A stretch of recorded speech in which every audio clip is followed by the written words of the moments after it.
integrations, RTL, booking, Sodexo, Renewy within Devoteam. And I had the opportunity to work with Salesforce professional services team. So we implemented already some new POCs for new clients with MuleSoft. And I pretend to keep working with MuleSoft and discovering new ways of using it in the companies. And I'm really eager to understand more about AI. I started last year with Copilot, developing agents there with Copilot, but now we have the capability to do this with MuleSoft. So let's see together today what we can do. Okay, thanks, Guilherme. Welcome, everyone. My name is Srećko. I have over a decade of experience in development, system design, enterprise architecture. Over time, I really heavily focused on integrations and built strong background as an integrations/solution architect. I'm already almost 11 years at Devoteam, worked for many different clients across Netherlands, but also outside.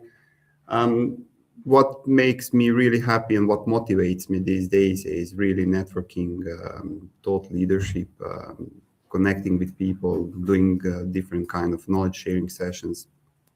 And roles usually that I fulfill at the projects are around integration and platform architecture. Okay, so today we have prepared really different kind of things. We will focus a little bit on the MuleSoft innovation part from different segments. We will cover what it takes to build an agent, how we orchestrate them, how we govern and observe our agentic enterprise. This will be followed by a couple of really nice demos that Guilherme will showcase. And after that, we will deep dive into the MuleSoft Agent Fabric and have a look how we can connect all these pieces together. And as a final thing, we have prepared some time for the networking and to share some thoughts, drinks, and food together. Okay. But before we jump to the more specific MuleSoft things, I would like first to have a look briefly what's going on at the moment in the market. And we are in the middle of new technology wave. It's called AI, and at the moment it's really chaotic what's happening. So we came to the point that everyone in the organization does something with AI. There are plenty of AI POCs, pilots, which are not organized well, which are not scaled properly. And as we can see it currently, on the market, 95% of all different AI projects are failing. And mainly they are failing because we start building something without previously checking if processes are integrated within organization. Data is a huge issue because poor, scattered, inaccessible data kills performance. And next to that, if we don't involve governance and ownership at early stage, we will stuck at some point. Because what we really like to say and highlight that people don't adapt to something that they don't understand. So it's really important at early stage to train people and bring people up to the speed. And having said this, without having this control all in place, we are losing control, we are losing visibility, and there is no scalable value. And as a biggest challenge that we see at the moment is how do we scale AI safely across the enterprise while accelerating innovation. And if we talk about AI, everyone needs these days AI strategy. But for the AI strategy, first of all, we need proper data strategy. And to have proper data strategy in place, we need what? We need also to think about integration strategy. And this is exactly what we are going to talk today about and try to figure out what are the main building blocks in this journey that we need to cover to be able to get to what we call agentic enterprise. So let's continue with the first one in the line, and that's let's first talk about what takes to build our agent foundation, and what takes to supercharge development and innovation.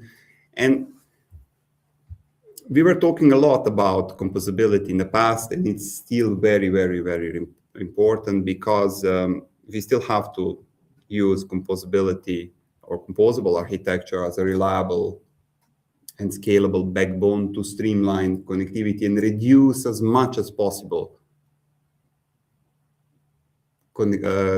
potential complexity. And the easiest way to do that is if we prioritize a couple of principles. And first in line is, of course, to follow still API first for integrations. And when we talk about that, so what that means for every team member or every team. So for the developers, it basically brings a faster delivery, easier scale. For data team is for sure access and governance. And for the stakeholders, it's agility. It's more products, more services in place. Next to that, very important in this, again, agentic world or AI landscape is we have to basically take care of the data, right? So data plays a very important role. And if I can highlight one word next to the APIs and integration, that is very important. And I can plug it in every further slide on, for sure it would be data. Because we need clean domain-specific data products that are aligned with organizational context and vocabulary. And all these data domain-specific products have to follow the semantic first approach. And having said that, that means that we have really to prioritize semantic layer, because only that way our agents will be able to understand and take actions on the information that we provide them. And I like to say that strong semantic layer almost acts like a navigation system, fully understood by any intelligent entity, either AI or human. And sometimes you can easily compare this with Google Maps, but for agents. And I think Informatica really comes nice into the picture, allowing us really to take care of that data domain. Okay, and if I can close this one, it's very important and relevant to prioritize all these principles, because only that way we will enable agents to take actions across our application landscape or ecosystem. Okay. The next in scope is orchestration, and here we will have a look a little bit what takes to orchestrate agents or to enable communication between them. What's currently happening? We are moving from, how I like to say, app-based experience to something that is called agentic experience or agent-driven experience. And important thing about this is that agents require information in a different format and shape than previously we did with the APIs. And you can imagine that basically connecting, as you can see on the screen, sales agent or fulfillment agent with any of the experience layer or any of the APIs, it's not going to make this working, because as I said, agents require information in different way, and we have to think about how we will surface this business context to them. However, there is a how to say trick for that. So industry came out with the standard all in place, basically to allow this communication. And as you would guess, yeah, you're talking about MCP, which I like to say, instead of connecting n number of integration with n number of systems, MCP is there for us to basically empower communication with applications to the any kind of system and bring this context to the agents. And it's not only about how we are going to surface the data, it's also how we make a secure and scalable AI ecosystem within the whole organization.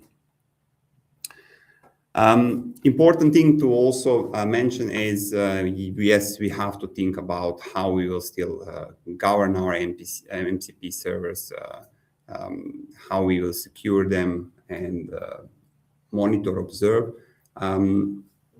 Within the MuleSoft, we have different palette of the policies, same ones, and same way as we had previously with for our APIs. Now we have also for the MCP, where we still can have a control over the rate limit, spike protection, protocol support, and etc., etc. And we will little bit deep dive later on and showcase how we can apply these policies during our demo.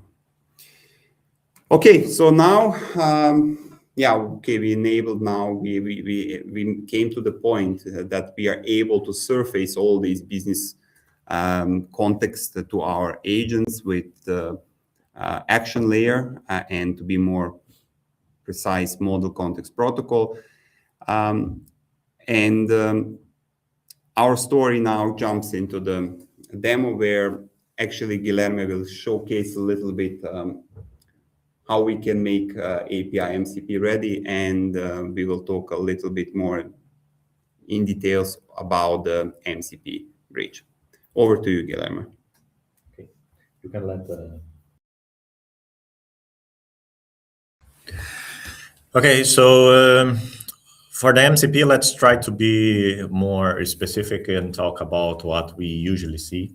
I think most of us are developers as well, API developers, either in MuleSoft or any other language. And usually what we do is we develop REST endpoints that we can use to expose our data. Let's say, for example, that you are connecting to Salesforce and you want to fetch accounts from Salesforce. What we usually do is we go to the design center, we create in the REML a specification, get account, and in the MuleSoft we scaffold this specification, we go to the flow, and there we connect to Salesforce and we fetch the account, and we have a JSON format that we usually use as response. The problem is for applications to access this API endpoint, REST endpoint, it's easy. They can develop this and it's fine. But for an AI agent understand this REST API, it's more difficult. AI's agent, they don't understand REST APIs. So they can't connect to your, well, you always can customize. We are talking about code, and we know that with code we can do everything. But there is an easier way to an AI understand your REST endpoint. And it's transforming this REST endpoint in an MCP server. So that's why we, usually this is the first step in your client or in your company. The first step would be enabling your environment, transforming your APIs to be ready for an agent. This is the first step. You can't simply say, okay, let's implement AI in my company and I will gonna create an agent. But if you don't have the base, if you don't structure your environment to be ready for an agent to consume it, it will not work properly. Yeah, it's easy to use ChatGPT, Gemini, or Copilot to prompt something and ask, hey, how is my code? Can you help me? And then you just paste your code there. Yeah, we probably use this for vibe coding as well. But for a company to create an agent to be used on a real scenario, you need to fill this agent with information, and you do that with the APIs, but not with REST endpoints, with MCP. So usually, and now I want to share my screen if possible. This is what we have in our companies. So this is a simple example of what we usually see in the MuleSoft environment. And feel free, guys, to write something in the chat if you want as well. The chat, I think it's enabled for everyone to write something or do questions. And you guys also feel free to also say something if you want. But usually this is what we see, right? We have a listener with an API router kit, and we scaffold this, and we have all the endpoints ready for us to use. And we just start developing the flows. The good news about the MCP configuration is that we don't need to change a lot of what we already have. So to transform this in a MCP ready server, there are two ways that we can do that. The first way is to implement a connector here on our application. And the second way is to use the new functionality, the MCP bridge. So let's talk about both implementations that we can do. The MCP connector is easier because I have an example here of how can we do it. Instead of having the HTTP listener, we can have an MCP tool listener. And it's basically the HTTP listener, something similar, we can say. But it's basically the entry point of the request that the AI will do. But we need to do some extra configurations here to make it work. One good thing is that you can actually add the MCP tool listener in the existing APIs that we have, because we have the source available here, right? When we do the API router kit and it creates the flow, you have the source available here. So you can actually add the tool listener here. And now your flow is MCP available already. Of course, we need to do some configurations here, but if you already have a lot of flows that are connecting with your system, especially legacy systems, you have the capability to simply add the tool listener here to make this flow MCP available. What are the configurations that we need to do? Well, first we need to create a global property, an MCP server global property. The same way that we do the HTTP request listener configuration, we do an MCP server configuration. And there's two ways that we can create this. We can create as an SSE server and as a streamable HTTP server. I'm not gonna go in details about that, but we can compare this with async and sync. And the streamable HTTP server is the sync connection that we will have. So if an agent asks your MCP server some data, it will wait till the MCP servers respond with the data. And the interesting thing is that we also need an HTTP listener configuration, because even though we will talk about MCP and A2A today, they are below an HTTP connection. They are just protocols that are created to standardize the connections between AI and your agent or your APIs, but they are below an HTTP request. So yeah, we can even test A2A or MCP in Postman if you want, because it's basically HTTP. And we define the path of our MCP server is where all tools will be available. So if we have, for example, one post, one get, and one delete REST API, we will have 3 tools in the MCP server, and they will be below the MCP path. So instead of having multiple paths for each flow that we develop, we will have multiple tools that will be in this endpoint /MCP. So we don't need to configure for each request that we want to do a subpath. It's not necessary. And there are just another configuration here to put the server name and the server version. This is what we need to do to configure this MCP server on the application level. And then when we have this configuration available, we can start working on the tool listener. And the tool listener, we can compare this as, for example, usually when we start developing a REST endpoint, we go to the design center and we do the documentation of this endpoint there. So we will say, okay, this endpoint have this description, this endpoint have these objects that we are expecting. And yeah, we just put some small details about the endpoint there. The MCP server tool listener is basically like this. But what we're going to do is we're going to put a name for our tool listener. This would be the path, let's say like that, but it's the name of the tool. So if we want to here, for example, validate the employee, this is like a name that we can put to understand what this flow will do, like we do for the flow name. And we need to put here a description. This is important because we are talking about AI, right? And AI is a human language. So for an AI understand where it needs to go and what it needs to do, you need to give the LLM a human text explaining what your flow will do. So it's really important to create a description here that explain exactly what your flow will execute. And the more details, the best, but you don't need to write a whole paragraph explaining what we're going to do in details on the flow. But you need to make sure that this is unique. Because when AI needs to, for example, like here, validate an employee, it needs to understand that I need to go to this tool and execute this flow. If you have two validate employee descriptions that are similar, it can cause some hallucinations and it will maybe don't understand what flow it needs to execute. So we put a name, validate employee. We put a description here saying what our flow will do. And then like we have in the design center, we have usually the configuration of the JSON that we will receive with some examples, with some types. We have here called parameter schema. And this parameter schema is saying, okay, this flow, this tool will receive an object. And in this object, I will have these properties. In this example, I have only one property called email ID. That is a string, and it's the email ID of the employee.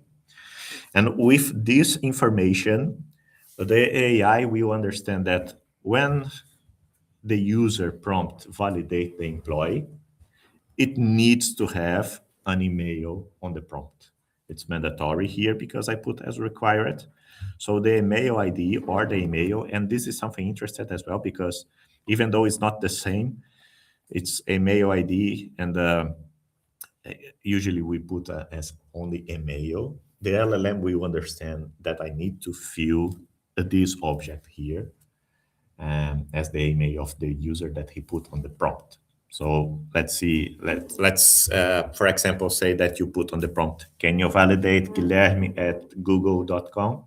Then this guilherme.google.com will be insert in this property here, and it will be sent to the MCP server via the AI agent, and I will be able to fetch this in my payload later.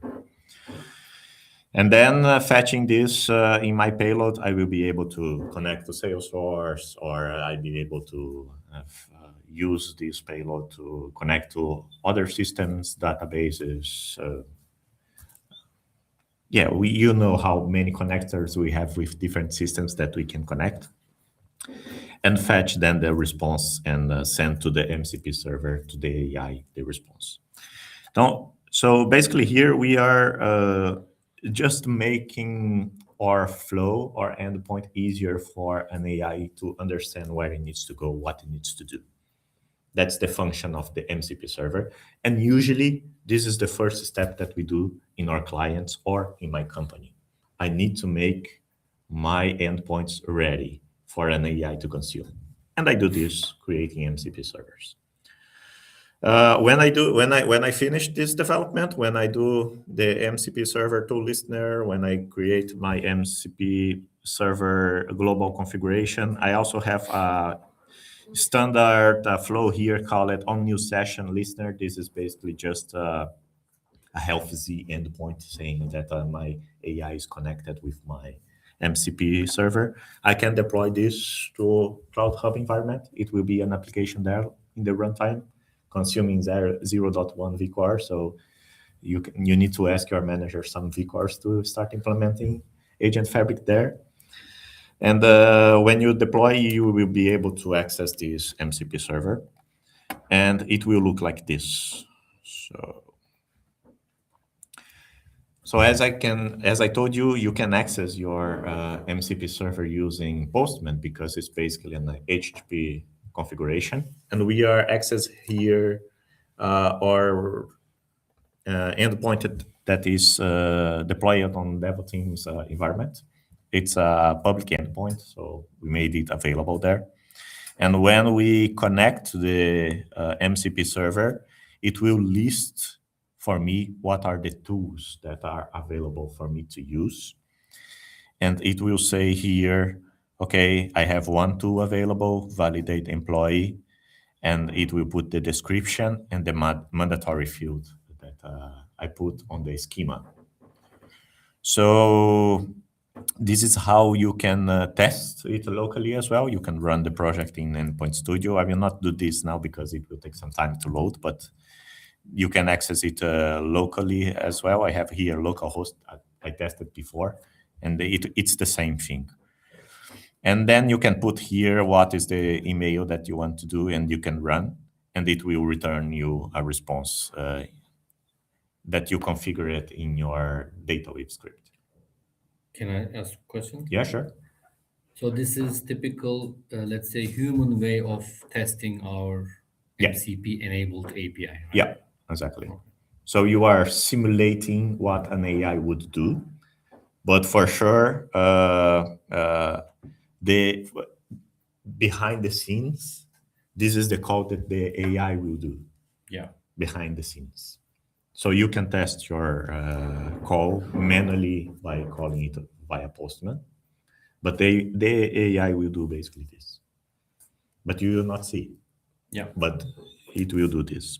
So, and the AI will only be available to do this because you transformed your API REST in an MCP server.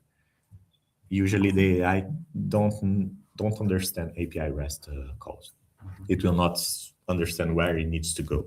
And because we put these small configurations here, now the AI will know where it needs to go. If, for example, in this example, we need to validate an employee, but I could put here another tool, call it insert an employee. And just put here the name of the employee, the email of the employee, the date of birth. And in my flow, I can put an insert in a database or something like that. So the AI will be able to also post data in your system. So we are basically configuring another design center for our applications, but now with MCP format. Yeah. You mentioned about the description earlier when in the Tool listener configuration. Mm-hmm. You mentioned that it can happen if you have a similar description for two different tools. Yeah. Could conflict. So how to ensure that it's not happening? There's two ways to do that. Okay. The first way is to make sure that your description have enough details to be unique. Okay. So usually you have something different because you will not do a validate employee multiple times. It's redundant. It doesn't make sense. But the other way that you can make sure that you are going to the correct place, and this we will cover later on the MFA application itself, is to make a good instruction in your agent saying specifically if you want to validate, you go to this tool. You can also do this on the agent level, not only on the MCP level. So on the MCP level, you can make it distinct, but on the agent, you can also give instructions to your agent to say, if this is the scenario, go there. If this is the scenario, go there. you can also do this on the agent level. So on MCP level, what it seems like right now, it's sort of manual. You have to manually be aware that it shouldn't conflict Yeah. with the instructions. Yeah, exactly. Then is there any like pattern or guideline, like format that suggested to use or? Yes, actually, you can check the MCP documentation for MuleSoft itself. So there you have some examples and patterns that you can follow. So you just need to access the documentation of the connector itself. And yeah, it will explain everything. Basically the reverse pattern of when you would do system layer versus process layer. Mhm. So, and then you have to make the manual choice of whether to add MCP or not. So if we have legacy system and new system and both have validate employees, and I have a process layer with validate employees, I have to consciously make a decision. Do I add the MCP server on the process layer or on the new system or on the legacy system? Because otherwise the AI might get confused. Or I have to give them instruction. If the Which- personnel ID ends in a letter, it's a legacy, so you have to check it there. Mm. And you put it in the description. Description. So it's basically the same checks you would make. Do I need a process layer here, or do I need just a system layer, or what am I gonna do, but just in reverse. Yeah. That's a good approach, yes. Yeah. And usually this will be applied mostly on experience layers, I think, because you are already exposing your data there. So usually is where you're gonna do. And usually you also have this kind of logic already implemented in your process API. Okay, go there if this is the scenario, or go there if this is the scenario. So it doesn't mean that you need to develop again all the business logic in your MCP configuration. Maybe you already have this business logic in your system API or in your process API. You are just exposing in your experience API the MCP server. So you don't need to rewrite again all the instructions or scenarios because it's already covered in the applications that you already developed. Okay, this covered the MCP connector. Use it on your application. But there is another tool now available for us that is called MCP Bridge that will not be on application level, but on gateway level. Why we can, what is the difference? Why we should use MCP Bridge instead of the MCP connector here? Well, one of the reasons is that here is nice because if you are developing a new flow, if you are developing something new, you can make your API already available with MCP server. And you have this configuration on application level. So you have a lot of details, a lot of control that you can put here. But this means that, let's suppose that you have 100 applications in your environment. You would need to open 100 repositories and start creating MCP servers and MCP tool listeners for each one of them. And this would require a lot of work to do. So one thing that you can do is, instead of do this in application level, I go to the gateway level, and I do this by using the MCP bridge that is available now for MuleSoft. And the idea that we have here, and this is the official documentation as well from MuleSoft, is that on our Flex gateway, we will have only one MCP bridge instance. And this MCP bridge instance will connect to multiple APIs that will connect to multiple systems. So we can have only one MCP server connected to 3 experience APIs, 4 process APIs, 5 system APIs in just one MCP server. So we don't need to go in all repositories and change everything. We can use MCP Bridge. Yes? Is there any limitation, like how many APIs you can put under the one bridge? Well, not in the documentation itself. I didn't test a lot with 100 APIs, but seems like there is no limitation for now for the MCP Bridge instance. But I guess the gateway, the MCP bridge is working another 0.1 week or something, right? Yeah. So it's limited with its a memory or Yeah. the CPU, etc. Yeah. Huh? Capacity. Capacity. Yeah. Yeah. Is it kind of separate instance that I need to wake up and Yeah, so MCP Yeah, Bridge is actually another application that will be deployed on your runtime manager, and it will consume 0.1 vCore. So if you have 102 there that connects with 100 experience APIs, and you have multiple agents connecting to your MCP server, it will crash for sure. Or you can put 5 vCores to that MCP Bridge API, but I you don't can think change. it's... You can change the resource that you're assigning. That's a good question. I didn't test yet, but Okay. it was a joke without without checking if it's possible or not. Probably will probably. also allow you to pay more.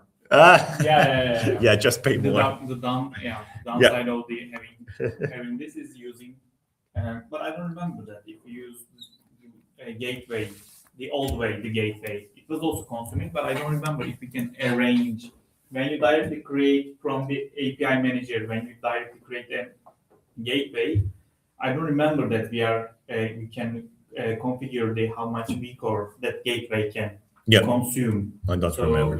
we couldn't increase. Maybe this is the same because the idea is a little bit same. Yeah. Let's see how we can do that then. How can we create an MCP bridge? So you go to your API manager, and here you have available MCP bridge now. And when you click on the MCP bridge, you need to select a Flex gateway. This is something important as well. Now it's called Omni Gateway, right? They just changed the name. But to work with MCP bridge and with MuleSoft Agent Fabric, you need Cloud Hub 2.0 and you need Flex Gateway. It's mandatory. So if your client is, or your company is still in Cloud Hub 1.0, I'm sorry. Yeah, it's important to mention that managed Flex Gateway is required, because there is also option that you can and managed one? The self-managed gateway is not working. No. Only managed gateway for now. Managed by Mule. Yeah, managed by MuleSoft. There's a question from the chat. MCP bridge handle errors more than in app level. I'm not sure. I didn't understand it correctly, but no, it will not go directly on the app level, but it will, because we are talking about a bridge, right? A communication between the AI and the applications itself. So if you call a tool, let's say validate employee, it will go to the system API and it will execute that flow. And if we have any kind of error on that flow, it will go to the error handling process of that application. So yes, it's covered on the application level, if this is what the question is referring to. And it will show here to the MCP response, okay, we had an error executing that flow. It will not, basically, the answer is it will not handle more than what application can handle as an error perspective. I think he's asking like that. Handling more errors than application level? No. No, I don't think so. No. Yeah. So you select your gateway here and you go to next, and then you need to select what are the APIs that you want to implement in your MCP bridge. So for example, here I have some APIs that are deployed. So these are my system APIs. So Zendesk system API, Workday system API, Docebo system API, and I just put the name of the server. So MCP MuleSoft demo, it's the name, and I go to next. So I select already a lot of applications here, and I didn't see any limitations. So I don't think there is a limitation on the UI itself. And when you go to next, it will ask you to configure the downstream of your MCP server.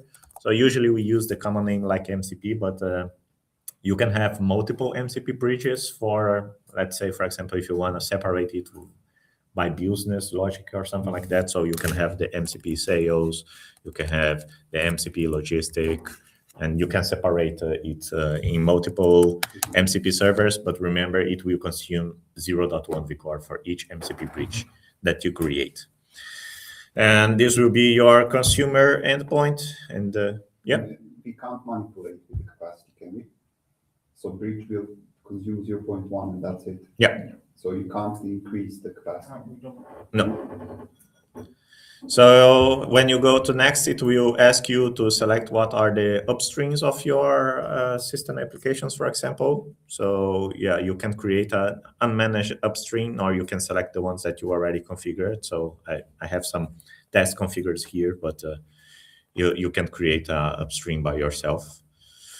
And when you do this, it will show you what are the endpoints that you have in your applications, in your Experience API, Process System API. So for example, in the Zendesk API, I have one post method called post services, and it basically creates service requests in Zendesk. And I can enable or disable what are the tools that I want to make it available.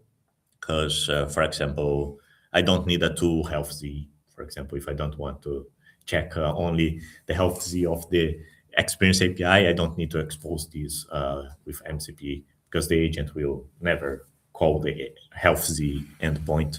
Or if you want also to make private some endpoints or invisible for the agent, you can select here what are the endpoints that you want to transform in MCP tools. And there in the actions here, you can edit it, and it will show you basically the same thing that we had on the Endpoint Studio. So you have the tool name, you have the description, and you have the schema. The good news is that MCP Bridge will already populate this for you based on your Exchange documentation, in your design center documentation. So this is really good because it doesn't require a lot of manual work, as is if you would develop this in Endpoint Studio itself. But this is read-only, right? This here you cannot manipulate the tool configuration, or can you? Yeah, you can. Yes, yes. It's manipulated. Also description? Yeah. But yeah, remember this is what you have in your design center documentation. You can manipulate it. But if you need to manipulate it, it's because your documentation in Design Center is also not correct, right? It's missing something there. Let's say that, okay, it's not showing here. It's only showing the employee ID. The email is not showing the telephone, the cell phone of that I want also to use on this post call. Okay, but why you don't have the cell phone in your Design Center documentation? But if you modify here, then you have to. No, that request may or may not work, right? Because then you have to again modify your AML if you really find something is not correct.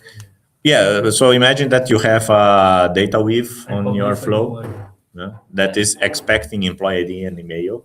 You can modify here, but it will crash on the application level. Mismatch, basically, the interface with this schema. Yes, it's a mismatch, yes. If you need to manipulate here manually, usually you have a mismatch between your documentation and your code itself. So yeah, it already enabled for you these three resources here. Again, 3 different APIs, but connecting to a single MCP server. And when you click on next, it will give you just some review thing. This description was also coming from Rommel. Yes, it's the same description. Yeah. Maybe the description is something that you can change manually here if you want to give more details, because usually the description in Remo is really we just put not something necessarily there. It should be like in detail, but so you can give more details, and you can save and deploy, and this will deploy in the runtime manager your MCP bridge. I already have one deployed there, and it will look like this. So now you have the same thing, an MCP server, but you have the 3 tools available for you to use. And you can test it here as well in Postman if you want. But the AI will understand that I have now 3 endpoints that I can call. So yeah, it's really nice to use MCP Bridge because you have this capability to expand your MCP server to multiple systems, multiple APIs that you develop. So 3 tools, when you say here, those are the 3. So I think it reads the Rommel applications that were exposed connected to the tray. So if I go to the runtime, I have Docebo API, I have what is the other one? Workday API and Zendesk API. So are three different APIs. Yeah. But I have one bridge Yeah. with 3 tools Yeah. available. So in the Postman, we are not selecting any API or anything. No. Just we see like semantically the tool or the capability of AI, what it can do. Yeah. And then it automatically navigates which API, which resource, whatever. Yes. It needs to call, right? Yes, On the exactly. back. Yeah. That's it. And then it will go to the API here. You will be able to see the logs here as well. So this is a normal API, a normal application. So it will come here. It will show you the logs that you have in your logger. It will execute your flow here normally. But now you have this bridge, this gateway. One question regarding difference. So you said if we use bridge, we're gonna consume 0.1 vCore, let's say, right? To basically manage those 3 APIs. Yeah. But if I use connector, you I don't need use to this. spin. So how that server thing like working? Is it like when you spin up the API, it's also spinning up small application within there? Yeah. So remember when you develop a new API, you have the HP listener configuration. And when you make this API up in your server, here at the top, you have that, okay, I'm starting the HP listener, I'm starting all the flows. So you have a new line here, I'm starting the MCP server. And it will make available here for you to consume. That is, dedicated for this API then. Yeah, right? but it will consume the same vCore that is already applied for your API. That is another advantage of using the MCP server and tool listener here on the application, because it will not consume extra vCores. Yeah, but then you have to modify a number of applications. That is, you have to downside play of, around, exactly. redeploy, test, redeploy, push to the production, and here by 2 clicks you make everything. Yeah. So it depends on, again, the cost, money. How you look at it. How you look at how you Also the risk, manage because that. you need to check, touch the code or not touch the code. Yeah. Is that MCP bridge, test fee, it's extra cost, or how is it packaged to the customer? I don't know the answer for that. Bridge? Yeah, if it's a new component, right? I don't think it's an additional that you need to buy a package or something, but when you deploy, it's already consuming the vCores you have. Yeah. So That's yeah. just point one. Like application. Yeah, just like Yeah. Oh, okay. But only gateway. So in order to you have all these, maybe you have an only gateway, right? And you should have And that is actually an additional subscription. So if I may add, so it comes together with MuleSoft Agent Fabric, but you can only use it. I mean, the whole MuleSoft Agent Fabric only works if you have managed Omni gateway. Omni gateway, yeah. So if you have them, then you can use the bridge as well. Okay. Because you saw it, to be able properly to deploy it, you have to actually select one. In case of Guilherme, I think we have one for the egress and one for the egress. Yeah. So the actual cost is of the managed gateway. And capacity. There is one question. Is it okay? Yeah. There's one question also here. How the security is managed in MCP bridge? Do we need to add GWT in the RAML? Yeah, so basically when you do the MCP bridge, it will create the API manager for this MCP bridge itself. And here, like all the API managers that we already have, we have the policies. There are 3 default policies that will be created when you create the MCP bridge. That is basically what MuleSoft Cloud Hub uses to transcode the AI language to MCP and send to the API request. So the MCP bridge is already doing these transformations, this communication between AI and API REST.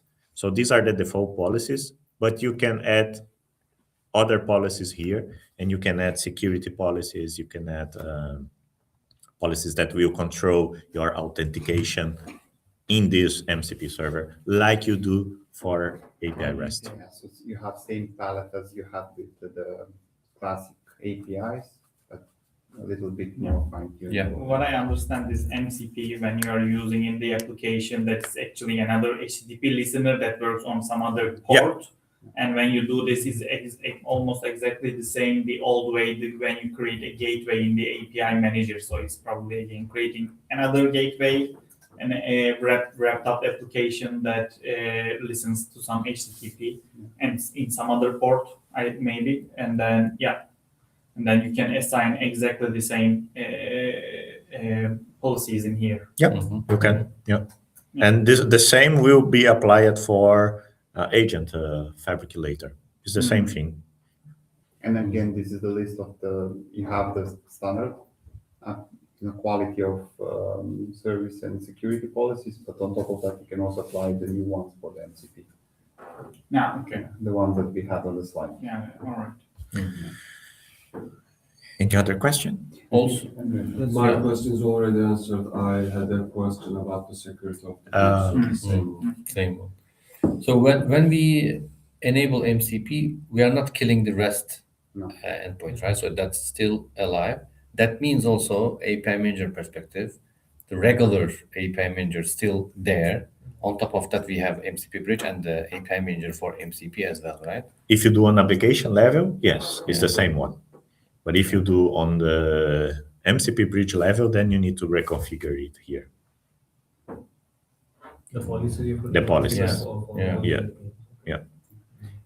There is sorry, that doesn't mean the existing policies are void, right? The ones which are only exposed as applications not by the bridge.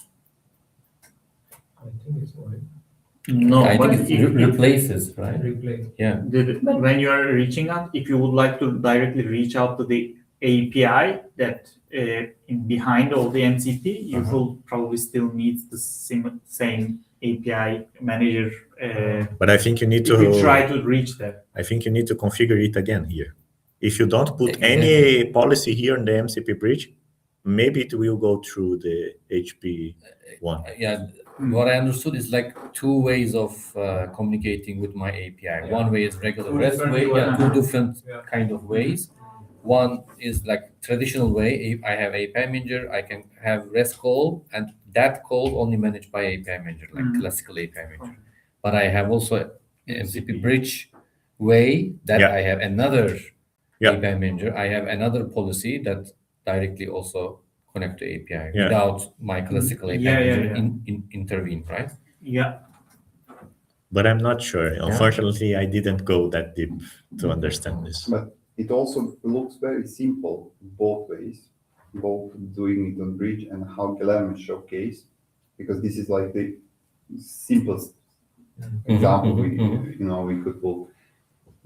There will be complications probably, where you won't be able just like that to pull the tooling listener and just do the flow reference to it, and then voila, it's there. You will have to basically work a lot on the schema,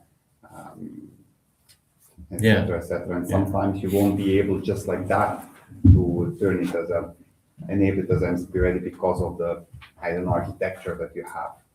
First, you will have to work on that part, and then right? So it all would cause a little bit more work and costs. So this is really simple solution and easiest one and fastest one, and it's comparable to one. But there are situations where you will be able to spend a lot more time to turn this and like value extraction perspective, we can, let's say, immediately enable this and then see what we can achieve as a value, right? So like you mentioned about data. So data must be available first for agent to do something, to understand, to create value, right? Rather than doing code and enabling stuff, redeploy, blah, blah, retest, like you mentioned. We just enable this MCP bridge. Here we go. And just start exploring already, creating value. And that's why I took that long to talk about MCP, even though we should focus on MuleSoft Agent Fabric, because this is the base, this is the starting point, basically, of everyone, all the clients. we need to make the APIs available for the AI. And maybe one more thing to mention, for the MCP bridge, you have to be in Cloud Hub 2.0. Yeah. And for the enabling APIs MCP, you can do that on the Cloud Hub 1.0, right? Oh, that's a great question. Because it's a connector here, Yeah. so you can deploy in your Cloud Hub 1.0. So that's also That's okay. Yeah. It's a good point. So there is a prerequisite really for so you have to migrate to the Cloud Hub 2.0 to get MuleSoft Agent Fabric, and not only that, together with that, you need managed Omni Gateway. Yeah. Best practice is to have one for egress and one for egress. Yeah. Yeah. So, and if you just quickly want to do it and you're on Cloud Hub 1.0, then doing the notification level will be. There is another question, by the way. There are no data transformation in MCP bridge like than in app level. No. And basically, you don't need this, because it will go to your flow and you can apply the data with transformations on your flow. So you don't need to do that on the MCP bridge level. You just need to make sure that you have all the data available in your schema, and this data will completely be sent to your API where you can manipulate it with data weave. But no, you don't have data weave in MCP bridge. Yeah. Okay. So I'm going to stop sharing now because you have another slide. Let me take over. Okay, let me take over. Yeah. Okay, so the best slide. Yeah. So I think Guilherme deserved a short break after this long, amazing demo. So we are planning to make short break, let's say 10 minutes. So let's make sure we are back at 7:15.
Just 2 more minutes and we will be back.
Yeah, we are breaking. We are coming to an end of our break, so I will hand over again. Strejko, you're gonna start again. Yeah. All right. Handing over to you then. Okay, so we are moving to the next piece in our puzzle, and it's about governance. So now let's shift the gears and look at the new capabilities that helps us basically to maintain greater control over APIs and the agents. And in essence, as organization grow, so does the number of applications in their environments, and it quickly becomes really clear that relying only on one single agent to support the entire organization or enterprise just doesn't scale. It just doesn't work. We can't make such a setup. The more systems we connect to the single agent, the more complexity we introduce, and at the end, the challenges begin. And the challenges are from different categories, and we can break it down into 3 main categories: technical limitations. Even with the standards like MCP, which Guilherme just showcased us and deep dive, there are ceilings that what agent basically can handle. And once when we connect agent to, I don't know, I will cook up a number like 20 or 30 different services, there is a huge risk that agents starts being overwhelmed, and that can easily lead to lower performance, and even worse, agents will start really to hallucinate a lot. And then if you ask me many times, when people comes to me complaining about hallucinations, 9 times of 10, it's due to the bad design, bad architecture.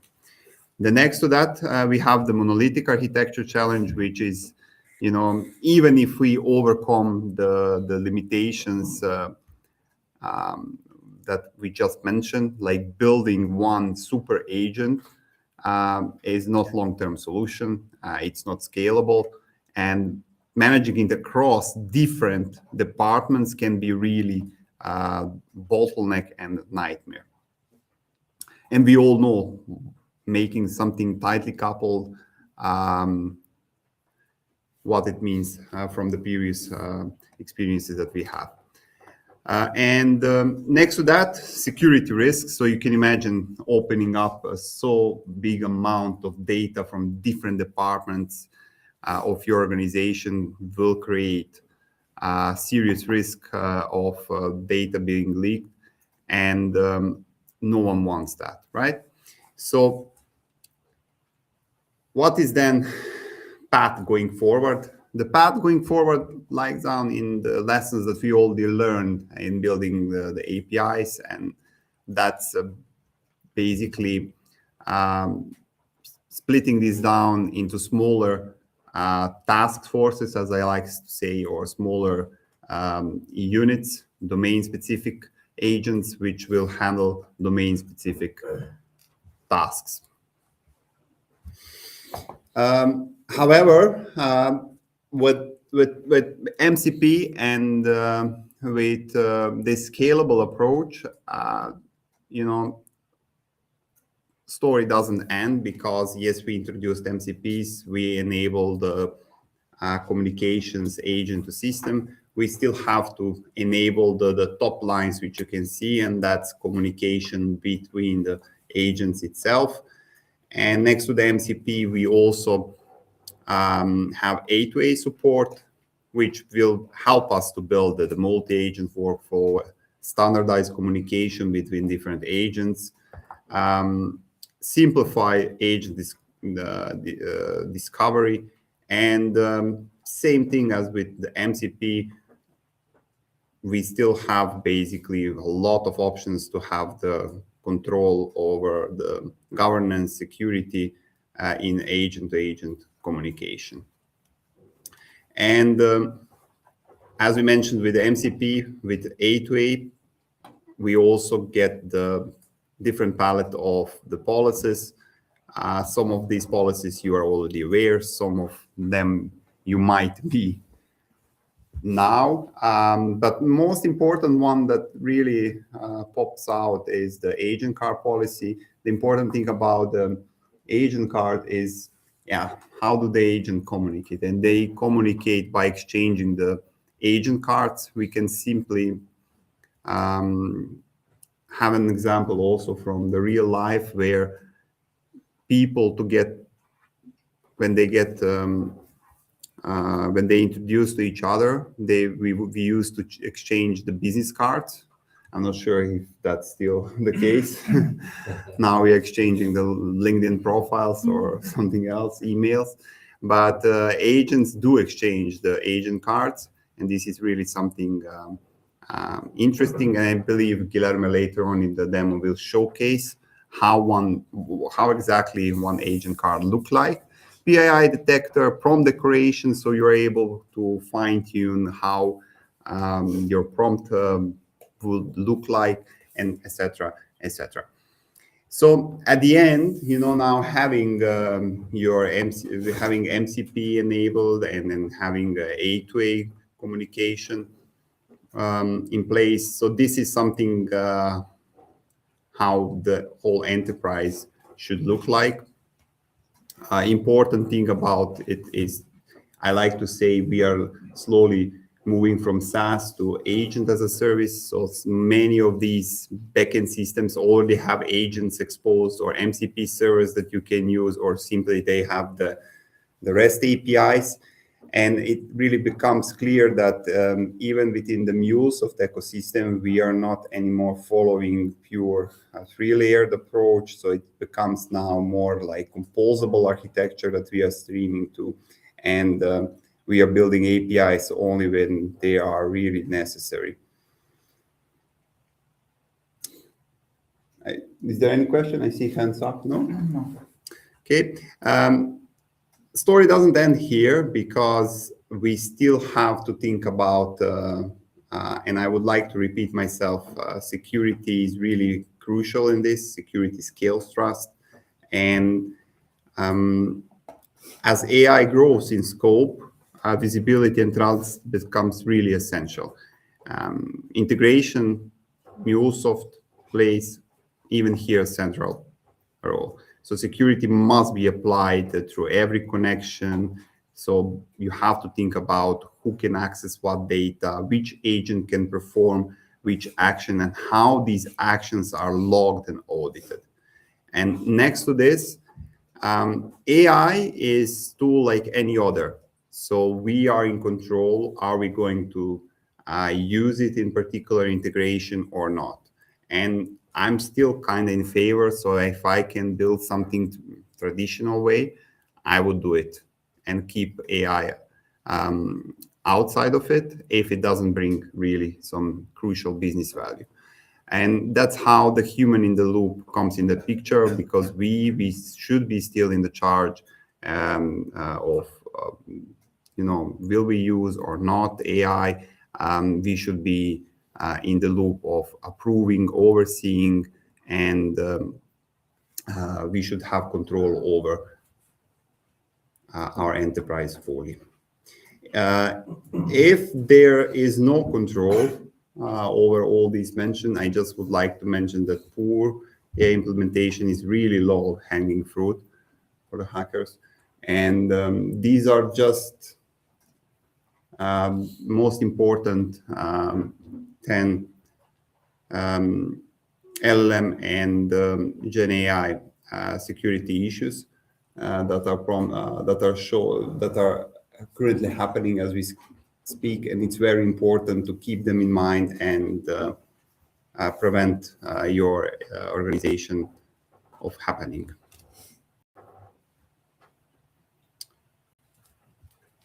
And we came to the second demo, so I will again hand over to the Guilherme, who will showcase agent-to-agent communication. Guilherme, over to you.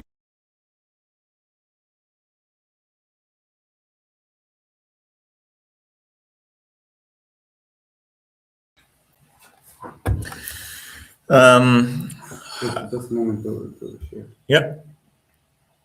We will not go into much details about A2A, because I think that most of us are working with APIs, REST endpoints, and you should use MCP to connect to your APIs. And if you go to the official documentation of the A2A protocol, this is a2a-protocol.org. It's the official documentation about this pattern that was created last year. The name itself, A2A, it's already saying connect an agent to an agent. And our APIs, they are not agents. They are tools that we can call. They are REST endpoints that we can call. And they don't interact with an LLM to be called agents. So usually the A2A protocol, and you can see in the official documentation, the A2A protocol focus on enabling different agents to collaborate with one another to achieve a common goal. And this is not what we usually have. What we usually have is the model context protocol applied on our environment, because this defines how AI agents interact with and utilizes individual tools and resources such as database or API. So when we say about REST endpoints, when we say about connect to a database, when we say connecting in Salesforce, connecting in ServiceNow, connecting using the flows that we develop in MuleSoft, we implement MCP.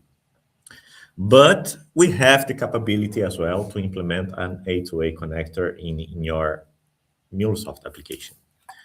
So if you go to your MuleSoft application, you have the A2A connector. And in the A2A connector, you also have a task listener that is similar to the tool listener.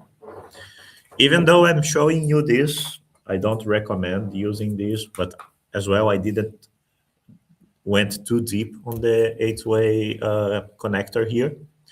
But what I can see using this connector is that I'm enabling my API to receive A2A connections. And this is basically when an agent needs to communicate with another agent using the protocol defined globally, A2A protocol. MuleSoft also provides you how to do it. And when you put this task listener in, you have also a connector configuration here that you need to create. And in this connector here, you will also build some details about your agent. So I have the HP listener configuration as well. Remember, MCP and A2A are under HP connection. And you have a path here, course agent, for example, for this API. This is my URL.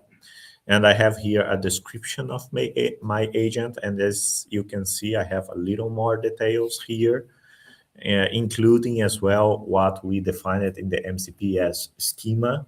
I also have kind of a schema here, but because this is agent to agent, now we are only working with human language. And that's one of the reasons as well why I don't recommend using this, because we are using a human language, usually that is easy to understand for the LLM, but for the data weave script that we are configuring, sometimes it can cause some hallucinations and we might not receive the correct information there. When we define what our agent do, we also assign skills to this agent. And when we assign the skills for this agent, this is also similar to the two listener descriptions that we put there, saying, okay, I have the validate employee, I have the request course skills, and you should execute. The LLM will decide what skill it will execute when it's calling this A2A server, and it will execute only this flow. This is something that I still need to study and search, but as you can see here, I only have the A2A configuration, but I don't have the definition of the skill here. So if I have two flows, do I need to create another A2A server for that other flow? Because how can I separate it here? You would use this A2A connector in a flow that itself is calling an LLM through an API, and that LLM is an LLM trained with specific skills. For example, you have your pre-trained model to be very good at identifying frogs. Then you would just list, oh yeah, this is the A2A to use if you want to identify a frog, but you don't actually do the implementations here. So you wouldn't actually have more than one flow. Awesome. So that's why as well it's called A2A, because the definition here is to use this task listener to connect to another agent and not to an implementation itself on the MuleSoft. But what does that mean? So if I have an API and I have 10 resources there, then that means I need to implement MCP. Yeah, then you use MCP. You don't use A2A. If your API itself is calling an agent and you're using MuleSoft, for example, just for routing or because you really love doing the security with a really expensive software, then, but this is if you actually have an agent somewhere downstream, this is how you could make that agent A2A enabled. So you are just converting your flow to as an agent. Yeah, this is basically just an API gateway, but then A2A. Yeah. But this is something interesting because you could do this directly in your agent. You don't need to do in MuleSoft. But for example, if it's just a naked retrained model, you wouldn't have the agent wrapper around it. There wouldn't be anything exposing it to the internet, and that could be MuleSoft. If it's just an old style machine running just machine learning software, and it can only identify frogs. There's no HTTP, there's no A2A protocol there's no security, no management. Yeah. So you could use MuleSoft to expose that using A2A. Mm-hmm. And another capability that I saw as well is that you can then receive one A2A connection here, one prompt from an agent, and you can redirect it to multiple agents, and you can concatenate the response if you need, for example. Then it's easier as well to orchestrate one prompt to multiple agents if necessary. When you now, let's say you have this flow and you deploy this to cloud of 1.0, right? That would be the next step, right? Yeah, so this one you can deploy to 1.0 as well. So what will happen is this is also just a simple application that will be deployed with 0.1 vCore. Yeah. And when you deploy it there, it will be available for you to use with a public endpoint. And exactly. So my question was, how would another agent call this? Yeah, so we're gonna see this a little more in the MuleSoft Agent Fabric session as well. But one thing that is interesting is that every agent have something called agent card. And this is basically the documentation of the agent that you just created. For example, here I have one application called Employee Broker. And this is showing what are the capabilities of this agent.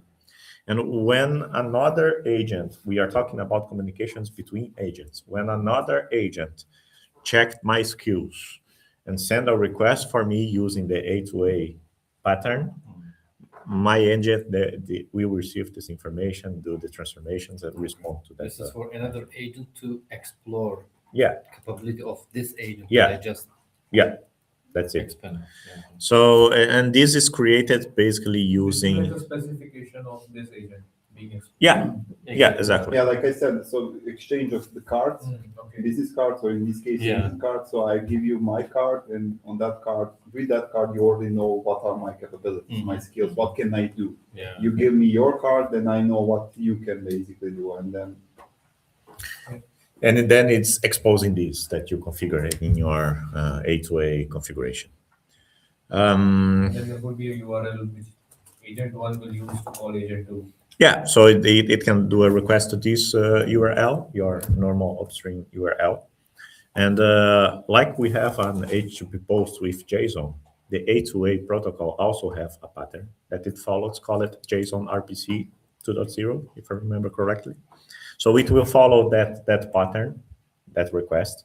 And this is how multiple agents can communicate with other agents. It's basically they are exchanging HTTP requests using this protocol, this format.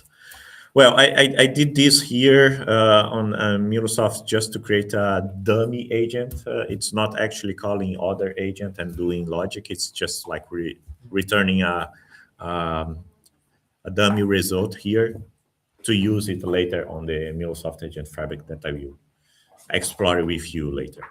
So this is what I have for HOA. I don't think most of us will use this, but if you need a scenario where you already have, as Nick said, an LLM that is being used by your company and you need to access there somehow, you can use MuleSoft to expose that agent, that LLM, that machine learning. You would do like your prompt defense in MuleSoft then. So filtering out all non-ASCII characters and asking it, trying to detect if someone is trying to find out a system prompt or just checking stuff like that. You could then do in MuleSoft. So only the actual valid questions go on through the agent, through the LLM. Filtering before sending the request. Yeah, maybe, so to save yourself money on the LLM tokens. Okay.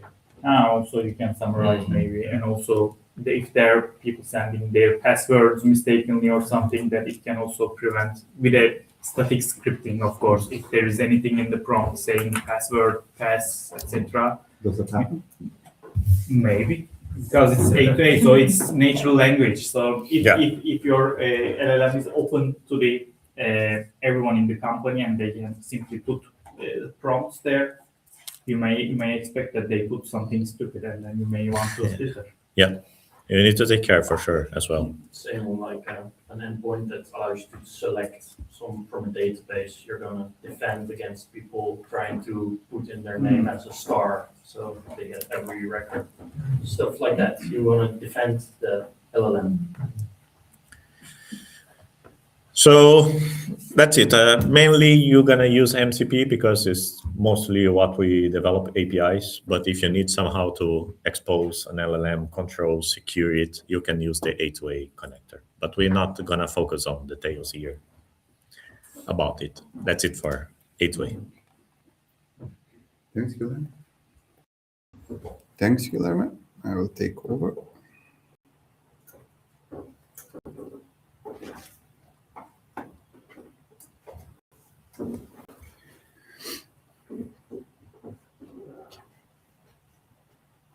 Okay, so if I'm not mistaken, yeah, we have one final piece in this journey, and that's observe. And this is mostly, how we can visualize and map all our agents. And of course, previously we had visualizer where we could visualize all our APIs and then figure out basically which API is calling which API and then follow the whole path. Same way now we can manage our agentic enterprise through a single pane of glass for the agents, so we can observe every agent interaction. We can showcase and we can see MCP services, we can see the agents, and actually we can centralize insights over across MuleSoft, but also it goes outside, like Azure AI Foundry, Amazon Bedrock, etc., through the agent scanner and then the import of all these agents to our agent ecosystem. And what you can see here on the screen, actually, Guilherme is going to present later on. This is how, at the moment, the whole implementation of employee onboarding agent in our platform looks like. And yeah, finally, we came to the MuleSoft Agent Fabric, or MAF, and this is exactly all about what we have discussed today. So it's, I would say, feature, if you agree, right? It's a new feature, product feature of the MuleSoft, yeah, which actually allows us to, discover, build, orchestrate, govern, and observe our agents. I'm not going to talk much about that because today's session is planned to basically a little bit we have some hands-on and deep dive in how it looks and how we can now bring all these pieces together into something that is called actually the agent network. And I'm giving over to you, Guilherme, to showcase this employee onboarding agent that we have built.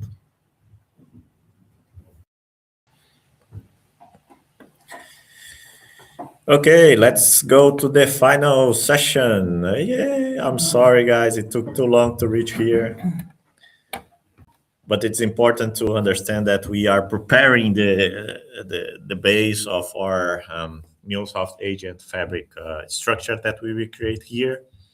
And I'm also not going to enter in too much detail. I will let you know, guys, try it and test it in your environment as well. You can do it using the MCPs that you will be creating in your applications. So as Shretko said, this is the scenario that we want to reach.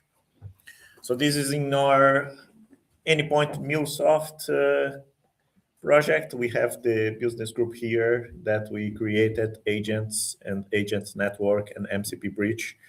So at the bottom, these 5 applications that we have, they are applications that we developed in Anypoint Studio. So we have the course agent, the workday agent, the Zendesk agent using that A2A listener that I just showed you guys. We have the talent pool service that is an API with the MCP connector that I showed you before. And we have the MCP bridge that is the connection of the 3 APIs that I also showed to you before with the 3 tools that we created. So we have 3 agents. And one thing that's important to mention is that we are seeing a lot of companies, they are starting to implement agents, right? So it doesn't mean that you need to develop an agent on a system level. It will be already available for you. Like, for example, ServiceNow already have an agent that you can use. Salesforce already have an agent that you can use. You don't need to implement an agent in your MuleSoft. They are already there for you to use. That's also what we present on that overall architecture picture. Yeah, exactly. So you have also in Endpoint Exchange some already agents available for you, some MCP servers already for you, Salesforce Tableau, you have Teamwork MCP server, Postman MCP server, You have Epify, MCP server. So these are already pre-built MCPs and agents that you can use, and more are appearing. And you can also discover agents in your exchange and import them. So these agents you can use later on your MuleSoft Agent Fabric development. You don't like how we have connectors for different systems. Mm-hmm. Now more and more agents are coming up for connecting to third-party systems. Yeah. So instead now of having a connector of Salesforce in your flow, you will simply import the agent Salesforce, and then you can start working with this agent. And how you do this? You do this by orchestrating these agents. So we have these multiple agents and MCP servers available to us. And what we did is we separated this in different categories. So we have a talent broker here that is an agent network developed with MuleSoft Agent Fabric, even though it's still called agent because it's indeed on the background an agent.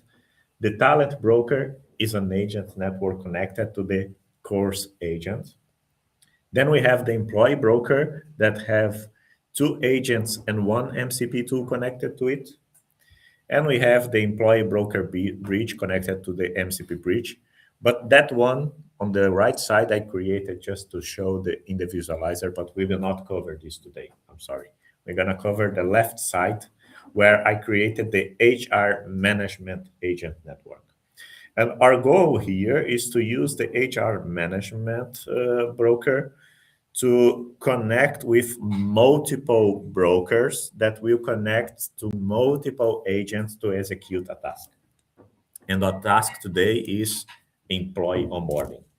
So we're going to onboard a new employee, and this employee needs to have a creation of the employee ID in the Workday system, have the assignment of a notebook, the assignment of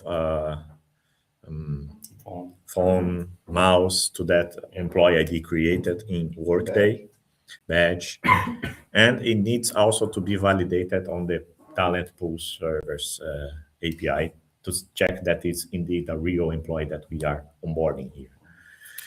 And after that, after creating the agent, the employee on Workday, after assigning the tools for that agent, for that employee, and after validating the employee on Talent Pool Service, if everything works fine, we will also assign mandatory courses for this employee using the talent broker and the course agent. So it's like having multiple actions in one single prompt that we will say, onboard this guy. And the agent will do everything for you. How we configured this in MuleSoft? I realize that some of them has a MuleSoft Cloud Hub and other. What's that significance? Are we gonna go in there? The agent here is just a Cloud Hub is an application deployed in Cloud Hub. I don't know why the MCP is not saying Cloud Hub as well, even though it's deployed in Cloud Hub as well. The MCP bridge is just the API manager that we saw, and it's also other. But the MuleSoft ones, these ones are the agent network structure that we will create. These are not common runtime applications, even though they are in runtime. They are in Cloud Hub, but they are different implementations. And let's see how we can implement that. Let's start with the employee broker. So when you go to Visual Studio Code, and now we need to use Visual Studio Code, we can't use Endpoint Studio. I'm sorry, you need to adapt yourself. You can vibe coding this as well, but I'm gonna use the normal manual way to create an agent here. And we have the option to create an agent network at the top. And you can put a name, test, MuleSoft demo, and you need to select the business group. My Visual Studio is connected to our environment, right? So you need to connect to your Cloud Hub environment as well to use it. So I'm going to create this project, call it test. Test is testing in Portuguese, so I'm sorry. And it will create already a skeleton for me that I will be able to deploy. I have two files here. The exchange.json is basically my property file that I will use to set variables. Like, for example, the agent1 URL, the MCP server URL, and the OpenAPI key. This is something important that I need to say. We are creating now an agent. Yeah, I think so.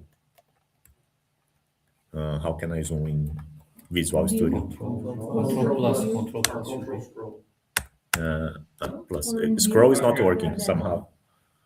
Okay, so here's just properties, like normal properties that we use also in common properties on Endpoint Studio, where we can set URLs, we can set keys. These will not be exposed because we are defining here on the properties. And one thing, yeah, we could do this also vibe coding, right? Yeah, you can do vibe coding as well, but it's not necessary for now, and I'll explain why. Because it will already create for you the whole skeleton of your project. But if you like vibe coding, you can say, hey, create an agent network for me with the connection XXX and stuff like that. But I didn't test it a lot, but you can vibe code this. It will create this property file, the exchange.json, that will be used to deploy your application in Cloud Hub, and it will create the agent network YAML file. And what we have here is the full skeleton of the project that you can use to start developing your agent. And on the left side, we have a visualization, but it's only for visualization. As you can see, it's read-only. It's just to help you understand how it's configured, but we will need to configure this YAML file. And basically, this is where we will put our code. But what we need to do here is, let's go explore some properties. I will create my broker, and I will put my broker name. In this case, it will be my employee broker. And this will be the path of my employee broker. And I have some default configurations here. For example, default input modes and default output modes that are usually application JSON or text plain. These are the most common ones. And since we are creating an agent, the communication will be using the A2A protocol, and the A2A protocol commonly use text as a way of communicating with other agents. So that's why we also will be putting here text plain. And this is one of the most important things that we need to configure. That is the skills of my agent. And I can have multiple skills for my agents that will redirect to the correct flow, to the correct agent or MCP server, based on my instructions later. So let's use, for example, the employee one that I was talking about. And I'm gonna zoom it a little bit, just a little bit. So I have one skill here for my agent, and it's called onboarding skill. I think I can make it bigger. Let's see.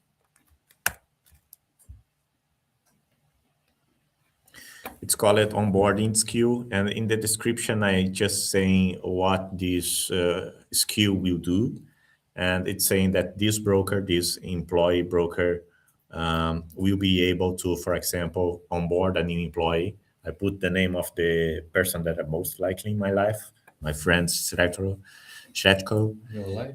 Yeah, in my life, yes. He's amazing. And you can see I'm putting here some examples of what my agent will receive as the prompt. It doesn't need to be perfect. We are talking about LLM. It will be able to understand what the user wants. It's just an example.